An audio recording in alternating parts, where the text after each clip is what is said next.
दोस्तों नमस्कार। आज बात करेंगे सरकारी बैंकों के बारे में। एक सवाल जो सभी के दिमाग और जहन में है कि क्या सरकार बैंकों का निजीकरण करने जा रही है। यदि बैंकों का निजीकरण होता है तो उससे देश, समाज और लोगों को क्या नुकसान होगा।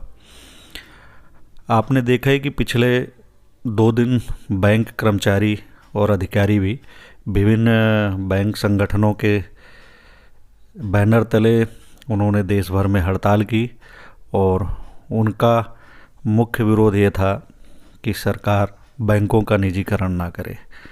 तो क्या सरकार बैंकों का निजीकरण करने जा रही है, ये सबसे बड़ा सवाल है। और ये जानना भी ज़रूरी है कि क्या बैंक कर्मियों ने बेवजह हड़ताल की थी। तो इसका जवाब यही है कि बैंक कर्मियों ने बेवजह हड़ताल नहीं की थी और ये भी नहीं कि वो उन्होंने अपने केवल निजी हित के लिए हड़ताल की थी। उनका विरोध देश, समाज और लोगों के लिए भी था। और ये भी तय है कि सरकार बैंकों का निजीकरण करने जा रही है। बेशक धीरे धीरे करे, एक एक बैंक को निजी हाथों में सौंपे, लेकिन सरकार ने इस दिशा में कदम बढ़ा लिया है। बैंकों में सरकार अपनी 26% तक हिस्सेदारी घटा सकती है या घटाने वाली है, ऐसी खबरें मीडिया में आ रही हैं। हाँ, ये ज़रूर है कि सरकार बैंकों में जो नियुक्ति का अधिकार है वो अपने पास रखे, प्रबंधन का अधिकार भी अपने पास रख सकती है। लेकिन जब किसी बैंक में सरकार की हिस्सेदारी ही 26% तक सीमित हो जाएगी तो ना तो उसके हाथ में प्रबंधन रह पाएगा, ना ही वो कोई नियुक्ति कर पाएगी। और हकीकत यह है कि सरकारी बैंकों का सरकार ने पिछले सालों में न केवल एकीकरण किया है, कई बैंकों को एक बैंक में मर्ज कर दिया है। अब कुछ बैंक ही रह गए हैं और उसमें से एक एक करके उनका निजीकरण करने का प्रयास भी किया जा रहा है। और एकीकरण करने के साथ ही बैंक की कई शाखाएं न केवल बंद हो गई बल्कि बैंकों में कर्मचारी कम हो गए। जो रिटायर हो गए या छोड़ गए या किन्हीं अन्य वजहों से बैंक कर्मचारी छोड़ गए बैंक को, उनके बदले नई नियुक्तियां नहीं की गई हैं। पिछले कई सालों से बैंक में नियुक्तियां नहीं हो रही हैं। इस तरह लोगों को बैंक में जो नौकरियां मिल जाती थीं, अच्छे वेतन वाली नौकरियां मिल जाती थी, वो मिलनी बंद हो गई हैं।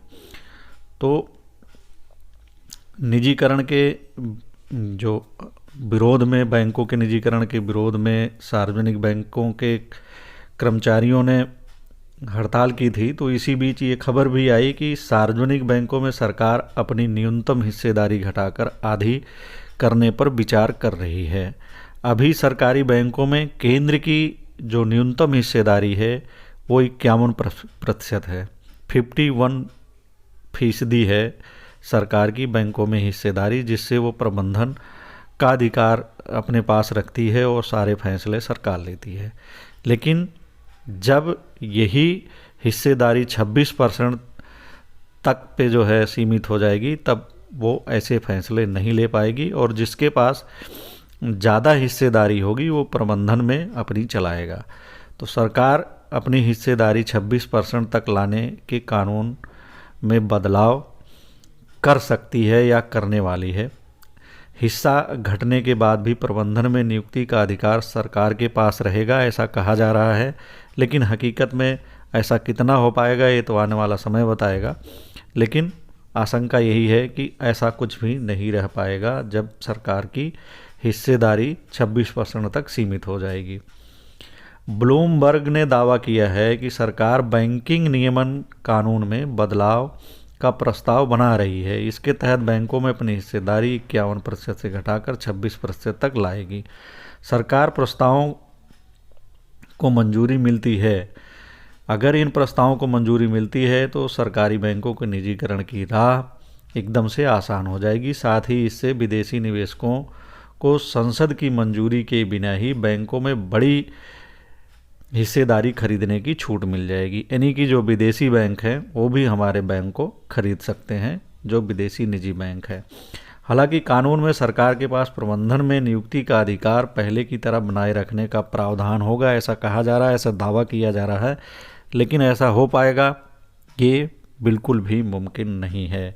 इसे संसद में पेश करने से पहले कैबिनेट में इस पर चर्चा होगी। बदलाव का मकसद बैंकों पर बढ़ते एनपीए के बोझ को घटाना और अर्थव्यवस्था में पूंजी का प्रवाह बढ़ाना बताया जा रहा है। तो आपको बता दें कि बैंकों में जो एनपीए बढ़ता है उसकी वजह भी सरकार ही होती है, क्योंकि सरकार अपनी तमाम तरह की योजनाओं का जो लाभ होता है वो तो ले लेती है, घोषणा कर देती है और बैंकों के माध्यम से वो योजनाएं लागू करती है और बाद में वो पैसा मिल नहीं पाता है तो वो एनपीए में हो जाता है। जैसे कि बैंकों का बहुत सारा पैसा जो एनपीए हुआ है वो कारोबारियों के पास है, पूंजीपतियों ने पैसा लिया, धनकुबेरों ने पैसा लिया बैंक से और बाद में उन्होंने वो पैसा नहीं दिया और वो एनपीए में चला गया। इसमें ऐसे लोग ही शामिल होते हैं जो सत्ता तंत्र के करीब होते हैं, सत्ताधारी दल के करीब होते हैं और वही बैंकों से इस तरह का पैसा लेके उसको हजम कर जाते हैं और घाटा बैंकों के लिए होता है। इसी तरह सरकार की बहुत सारी योजनाएं भी होती हैं, जैसे बैंक कर्मचारी ही बताते हैं कि जो मुद्रा लोन है इसमें कोई भी लोन वापस नहीं होता है। इसी तरह की और भी तमाम तरह की योजनाएं हैं जो चलती हैं, उसमें बैंक लोन देती है सरकार के कहने पे, लेकिन उसका पैसा वापस नहीं होता है और उसका खामियाजा बैंकों को भुगतना पड़ता है और बैंक घाटे में चले जाते हैं। जब बैंक घाटे में चले जाते हैं तो कहा जाता है कि बैंक जो है चल नहीं रहे हैं, इनको निजी हाथों में दे दिया जाए। तो आपको बता दें जब बैंक निजी हाथों में चले जाएंगे तब सरकार ऐसा नहीं कर पाएगी, वो अपने लोगों को लोन दिलाकर फिर उनको बट्टे खाते में नहीं डलवा पाएगी। निजी बैंक इसका ऐसा कतई नहीं करेंगे। निजी बैंकों का मूल मकसद होगा बिजनेस करना, व्यापार करना, वो घाटा कतई नहीं उठाएंगे। तमाम तरह की जो सरकारी योजनाएं हैं वो भी सरकार नहीं लागू करा पाएगी बैंकों के माध्यम से। निजी बैंक तो बिल्कुल भी लागू करने को तैयार नहीं होंगे, वो पहले पैसा लेंगे उसके बाद योजनाओं को लागू करेंगे या फिर लागू करेंगे ही नहीं। हालांकि एक समय था कि सरकारी बैंकों में जीरो बैलेंस में खाता खुलता था या 500 रुपया 1000 रुपया रखने पर भी बचत खाता खुल जाता था, लेकिन अब ऐसा नहीं है। इसके लिए भी 3000 रुपये तक लोगों को अपने सेविंग अकाउंट में रखना पड़ता है सरकारी बैंकों में, और निजी बैंकों में अगर आपको सेविंग अकाउंट खुलवाना है तो 10,000 रुपये तक रखने पड़ते हैं, तब आप उसमें खाता खुलवा लेंगे। तो इस तरह आप देख सकते हैं कि देश की 50% आबादी की जो आमदनी है वो 50,000 रुपया सालाना है। ऐसी आबादी बैंकों से दूर हो जाएगी, बैंकिंग प्रक्रिया से दूर हो जाएगी, ना वह बैंक खातों में खाता खुलवा पाएगी, ना ही बैंक की योजनाओं का लाभ उठा पाएगी। पूरी तरह से आधी आबादी एकदम से कट जाएगी बैंकिंग सेवाओं से और निजी बैंकों का कोई भरोसा नहीं है। सरकार भले कहेगी निजी बैंक बंद हो जाएंगे या डूब जाएंगे तो आपको 5 लाख रुपया मिल जाएगा, लेकिन अगर किसी ने उसमें 10 लाख लगा रखा है, 15 लाख लगा रखा है, 20 लाख जमा कर रखा है तो 5 लाख मिल भी गए तो उसका क्या फ़ायदा हुआ है। तो इसका कोई मतलब नहीं होता कि वो 5 लाख मिल जाएगा तो निजी बैंक चलते रहेंगे। इसके अलावा पता नहीं कितने लोगों के कितने करोड़ रुपया लेके वो बैठ जाएगी। वो 5 लाख रुपया अगर किसी 2, 4, 10 को मिल भी गए तो उससे कोई फ़ायदा नहीं होगा। मूल रूप से ये होगा जैसे फाइनेंस कंपनियां, चिटबिट कंपनियां आई थी, चिटफंड कंपनियां आई थी, बहुत सारे लोगों से पैसा जमा करवाती थी और जमा करवाने के पास बाद गायब हो जाती थी। वही हाल जब बैंकों का निजीकरण हो जाएगा तो बैंकों का भी होने वाला है। तमाम तरह के इस तरह के फर्जी बैंक सामने आएंगे और लोगों को पैसा हड़प कर चले जाएंगे, और नहीं तो उनको कर्ज के जाल में फंसाकर उनकी संपत्तियां हड़प जाएंगे।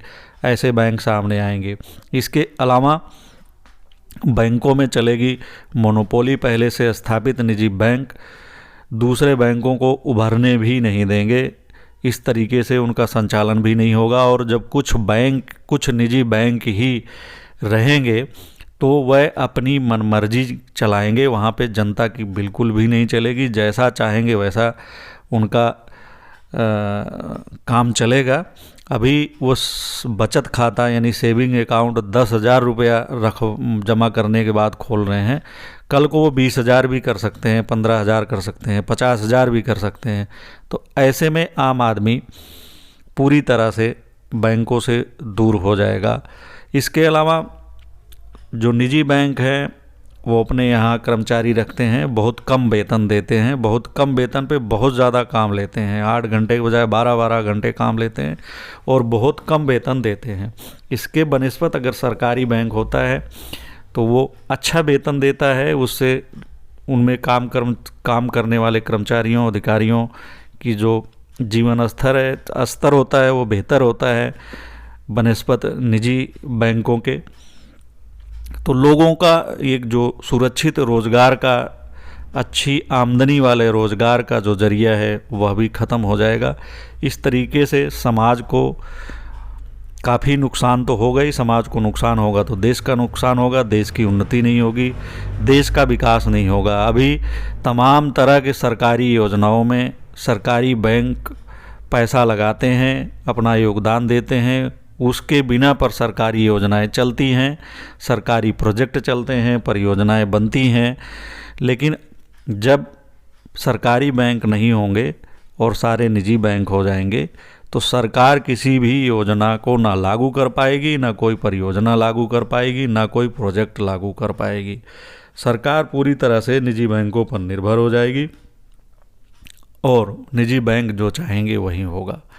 तो इस तरीके से बैंकों का जो निजीकरण है वो पूरी तरह से खतरनाक है, देश के लिए, समाज के लिए भी और लोगों के लिए भी।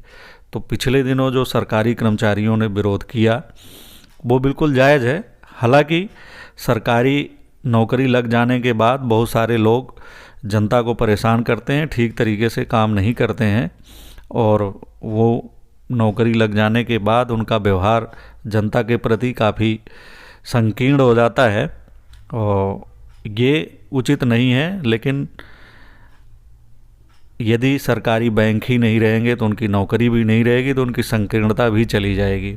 सरकारी बैंक कर्मचारियों को चाहिए कि जनता के प्रति वह अपने व्यवहार को सुधारें और अपने नज़रियों को बदलें ताकि जनता उनके समर्थन में खड़ी हो, नहीं तो उनका विरोध भी अकेला रह जाएगा। हालांकि बहुत सारे सरकारी कर्मचारियों पर कोई फ़र्क नहीं पड़ने वाला, क्योंकि बहुत सारे लोग सेवानिवृत्त होने वाले हैं या 2-4 साल में सेवानिवृत्त हो जाएंगे, तो इसलिए वह शायद निश्चिंत भी हैं।